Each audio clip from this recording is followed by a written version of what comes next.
Okay, this first question comes from @PhantomsForever, who asks, games as a service is a universally hated practice when they adding in microtransactions, pay-to-win schemes, season pass, always online, you name it.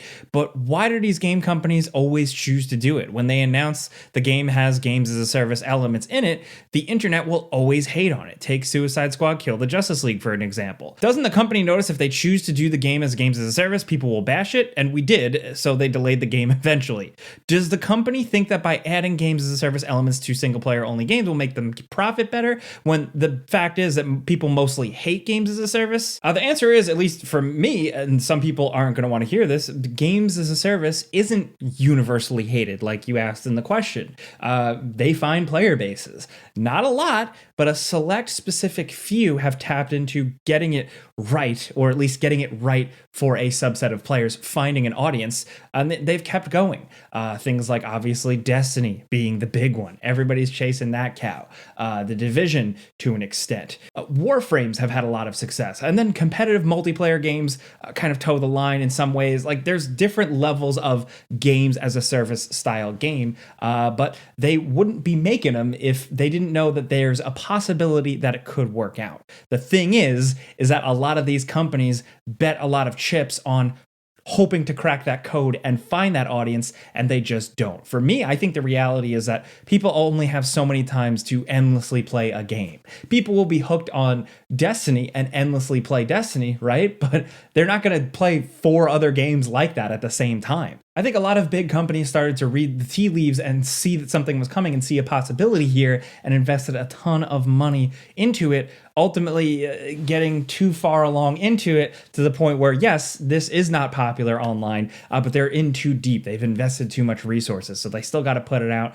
and see what happens, like Suicide Squad Kill the Justice League. And again, in terms of you asking, like, why did they do this? I think for big publishers, for corporations that want to make money, it is way more attractive to release a game and then continuously make money from it. The problem is that they want the best of both worlds, right? Like they're still a part of the company that wants to invest resources and have a big cinematic, exciting storytelling action game thing. But then sometimes they also just want to continue having you play that.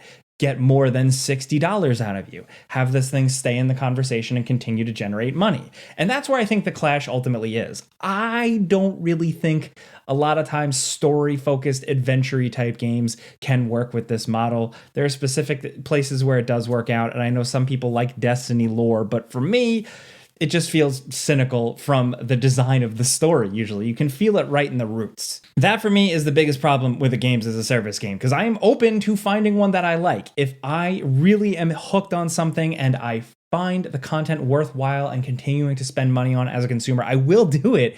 I just haven't really found anything. I think for me, it's like if it was like a Tony Hawk's Pro Skater live service game where they continuously give you new maps every month, then I'd be interested, but I'm like a broken record. Instead of forcing a single player adventure game into this like endlessly money-making thing, I like when games just stay in their lane. The traditional multiplayer models still kind of work, the co-op stuff, Deep Rock Galactic, and most recently for me, Helldivers 2. Been absolutely loving Helldivers 2, and I found the monetization and the whole battle pass thing, not too egregious. And the amount of content offered in this like $40 game is really good. I've ignored all paid elements. I'm not saying that like makes them right or anything, but I very much prefer it when it's just like a multiplayer game or an interesting game with a gameplay loop that is fun to play for a long time, that just asks a little bit of you if you're willing to pay up, and if not, you're fine. You can still have a good experience, and it's not this big, overblown, bloated thing you have to worry about. Oh, the game will get better in season 3, that type of thing. Helldivers 2 so far has just been like a good, simple video game fun time for me, and it's like, you want to buy a skin? And I say, nah, thanks, dude, I'm good. I'm probably going to talk about this more in a video soon. I did a before you buy on it, but Helldivers 2 is just a blast. I just really like third-person shooters, and I like playing with my friends sometimes, and also I just really love Starship Troopers, so this is scratching all of my itches, especially for somebody who usually plays alone and offline. If you're new here, welcome to the Q&A video. I usually do these like once a month, and essentially I take questions. You good? from the comments section of this video to talk about stuff I wouldn't cover in normal videos. Different video games, older video games, DeLoreans, movies, I don't know. We always talk about some fun stuff. So leave your questions for the next Q&A video in this video. Also, thank you to Patreon and YouTube membership people for having my back too. Let's move on to the next question. Shannon Bailey asks, hey Jake, my question is, what are your thoughts on James Bond 007? Any favorite movie, actor, era, video game? Your thoughts, hopes for the upcoming IO Interactive game? I think I've talked about this in the past, so you may have missed this. I think some of you may have missed this, but I do really, really like James Bond 007. I think I put out a video about No Time to Die, and when the IO Interactive game was announced, but that's really the only time I've went on record. I really like Bond a lot. I'm not really a Roger Moore guy, but basically everything else I'm pretty into. I like Timothy Dalton. I also really like, so my favorites are probably Her Majesty's Secret Service, GoldenEye, and Casino Royale. So like a pretty good mix. They're a lot of fun. Some of them are like barely watchable. Like it's not like a completely consistent track record, but I love them for various reasons. The cars, the technology, the fashion, the bad guys, the music. The music is a big part of why I've loved these things. And the games, yes, I talked recently about, and I want to make a whole video about Everything or Nothing, incredibly underrated. And then you have all the other ones. I mean, you have GoldenEye, Nightfire, Agent Under Fire. You have a million things. But for me, it was always Everything or Nothing. Now, from the IO Interactive game, my biggest question is, where is it? I'm excited to actually hear something. I feel like it's been a while, but I kind of know the answer, unfortunately. When they announced this game, the IO Interactive 007 game, the partnership, essentially that was a hiring announcement. So sometimes game publishers and developers will announce games really early as a way to actually attract talent, attract good, worthwhile developers to essentially apply for a job to work on that game. So if they were still in the staffing up period at that point, I still think it'll be a while before we really see the game. But what do I expect from it? I wouldn't be mad if it was like a little bit like Hitman. I really think they cracked the code with those newer Hitman games, especially in terms of like really replayable levels and scenarios and fun factor, and you feel like a spy. But James Bond isn't all that. I need action. I need fisticuffs. I need chases. I need ladies. I need martinis. I need that in real life. But basically, I'd be okay with something that like was like a Hitman-like game, but with more action elements. You know what I mean? But IO Interactive has a very varied past. Obviously, we're talking like decades, so the studio is different now, but they are the people behind one of my favorites, like Freedom Fighters. They did Kane and Lynch, which is underrated, and those were very transformative movie-inspired games in a lot of ways. So I think it could really look like anything, but I'd be down with some sort of Hitman-like espionage elements, but then with like a bunch of cool driving and shooting and punching and action. Graham Gilmore 42 says, hey Jake, I've been playing the roguelike modes that have been added to single-player games in the last 12 months, like Valhalla, No Return, and Freelancer. It kind of reminds me of how a bunch of single-player games from 2009 to 2012-ish had multiplayer modes in them to varying degrees. My question is, do you like these new roguelike modes, and what would you like to see added in single-player games in the future? Yeah, I think this is way more successful than that like forced multiplayer trend. The roguelike modes are a lot of fun. I actually really liked God of War Valhalla. I recorded and edited a whole video on that, and I never put it out. I'll put it out at some point. It's just finding the right time to release it now at this point, but I could talk about that game for a while. I really like that concept, and I think for me, it's great for games that just have like really fun gameplay loops. Like, you know, there's Hellskate, which is releasing soon, which is like a roguelike Tony Hawk. I think that concept is really good when you're just like really hooked on that main core gameplay loop. And I like Valhalla specifically for God of War Ragnarok because it let me play around with the combat more, use abilities, use weapons that I tended to not really use too much in the single player adventure. Now, the second part of that question, what else would I like to see added in single player games in the future? I like New Game Plus modes, even if I don't always have the time to get to them. I always like that they're there, but I really like New Game Plus modes that we've seen more recently, which do a good job of kind of shaking things up a bit more than just, oh, you can start the game with all your weapons. I like a little creative thinking there behind the scenes. And also, additionally, you've probably heard me say this before, and this isn't like an unpopular one, but photo modes. I love it when like all games come with photo modes. I wish it was like a default thing because I find them so much fun. The photo mode community in the gaming world, I've shouted them out a lot before. They have so much fun. They create incredible images from games. It is like it's like an art form now at this point. So I like games having them. I mess with them even if no, I'm not creative. And I've liked to see even more recently like Banishers Ghosts of New Eden, a game that I liked a lot of elements of, but not really like a lot of the exploration. But the environments were so beautiful, the character designs were so cool that I found myself using that game's photo mode to just take pictures and really enjoy that world even more. So it was like a plus for me. So more photo modes is what I want.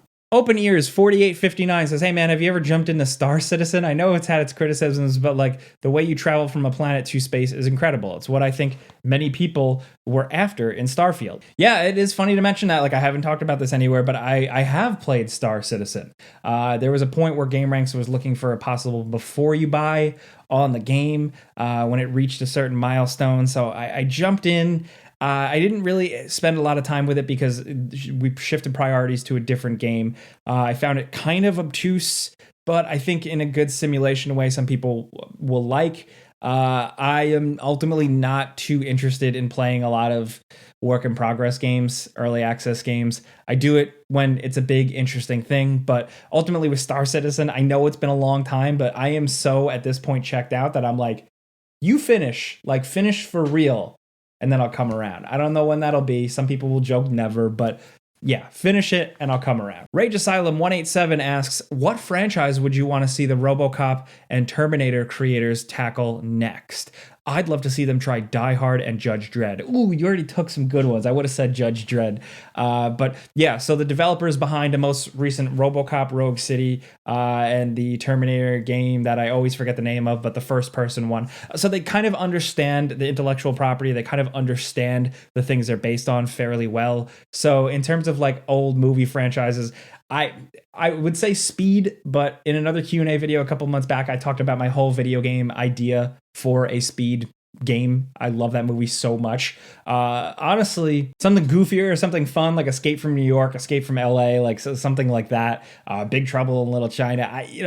But on the other hand, I'd actually like to see a new version of The Thing game. There was a game based on The Thing, John Carpenter's The Thing, in the PS2 Xbox days, and it had some really great concepts to it. So I would almost love to see like a new version of that. I don't mean remake that, but I mean like give The Thing another video game shot, because it actually can kind of lend itself to video games pretty interestingly, especially now as we've evolved in terms of conversation and dialogue and RPG choice type stuff. I think that can work really well in a frozen Arctic base where you don't know who the creature is. There's something there. And before we keep going on to the next one, let's talk about the sponsor of this video, Factor. Factor has been a sponsor for the channel for a minute now. They've been feeding me real good. And essentially what it is a service that delivers fresh, never frozen, dietitian approved meals right to your doorstep. They make good eating easy. All it takes is 2 minutes in the microwave and you're good to go. These things are ready to heat and eat wherever you are. Maybe you work from home, maybe you work on the road.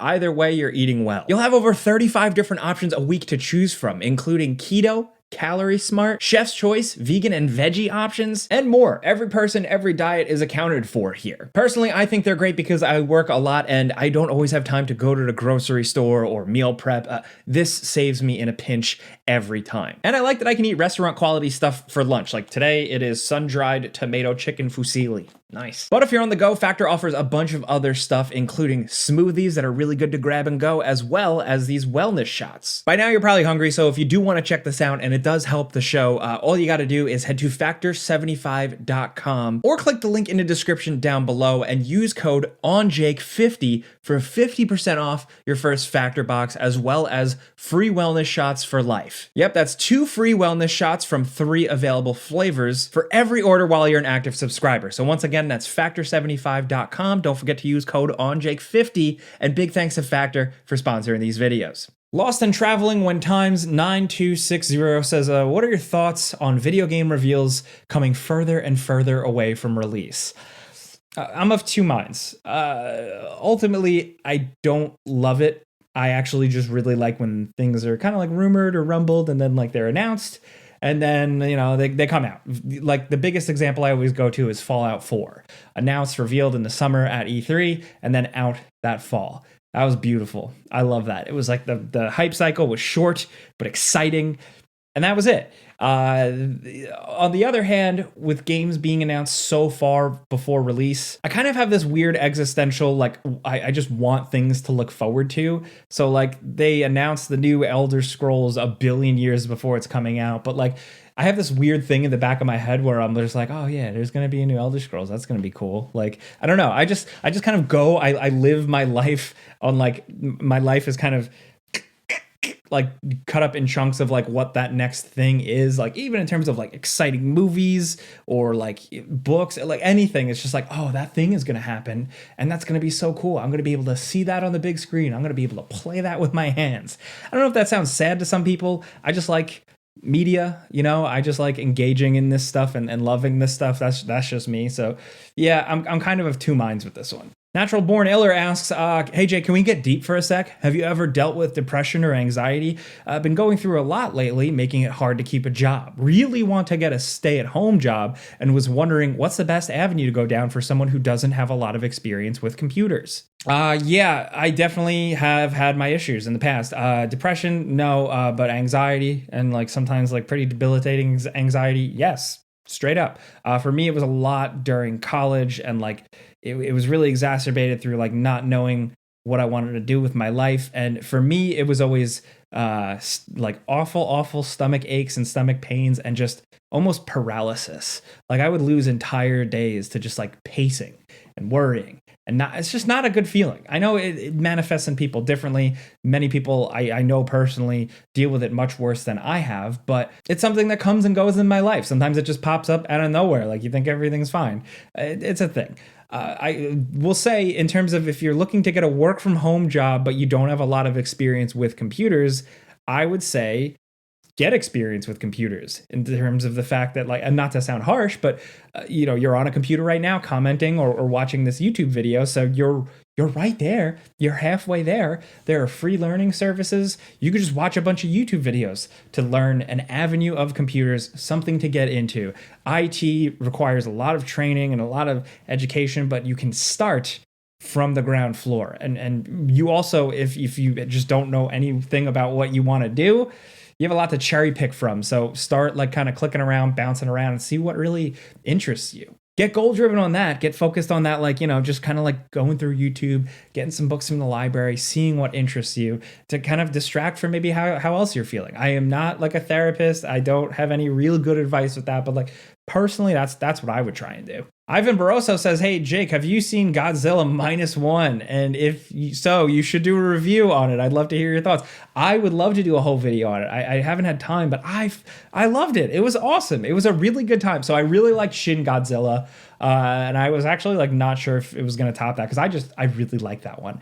But yeah, Godzilla Minus One did a really good job nailing the emotion, nailing the feelings. You're actually giving a shit about what's going on. You're caring about the people on the ground. I'm one of the people who always liked Godzilla for, like, not totally, like, people shit on, like, the other aspects of Godzilla, but, like, sometimes I found it interesting when it was, like, men in boardrooms and military strategists trying to figure out Godzilla. But now you have these characters just, like, civilians and their emotions, and the lead just being such a troubled young man.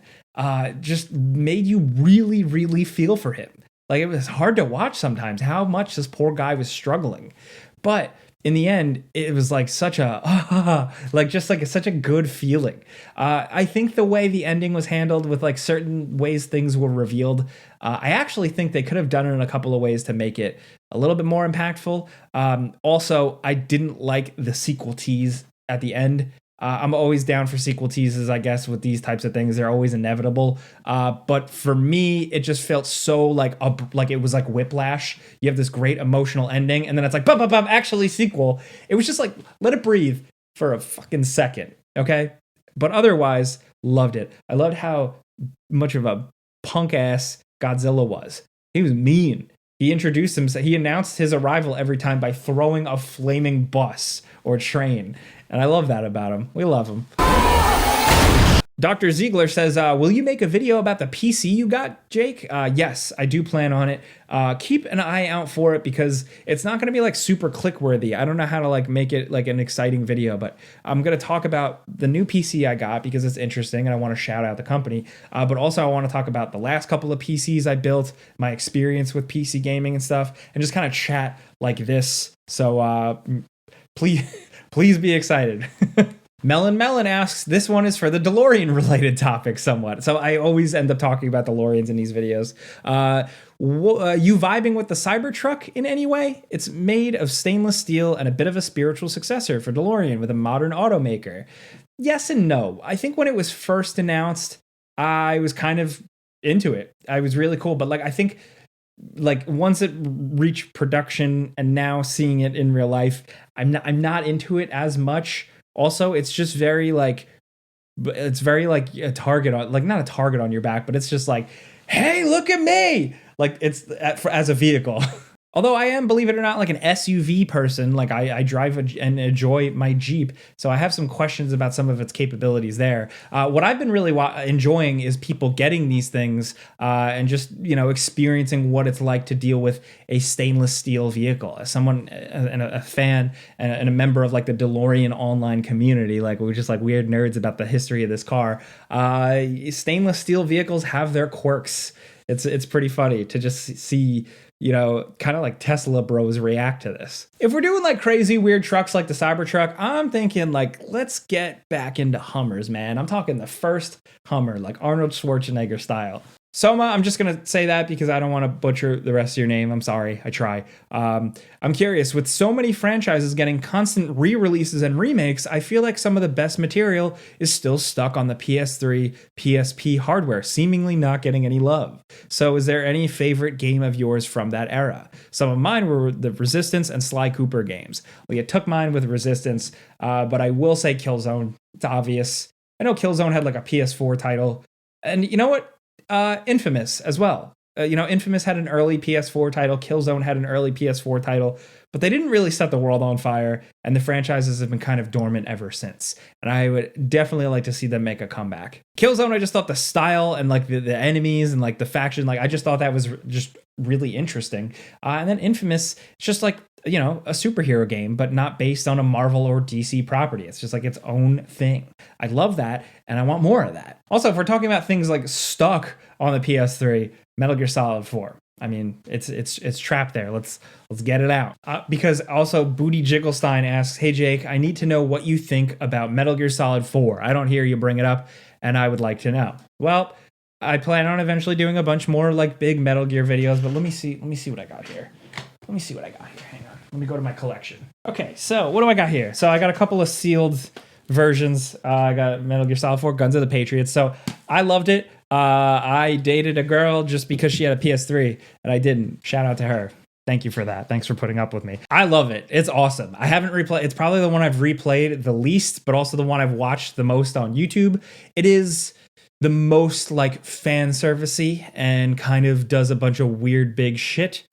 But I ultimately like it. I like Solid Snake's story continued more than anybody, more than Big Boss, more than anything like that. Because I came in from Metal Gear Solid, so I always just wanted to see where Snake's story went.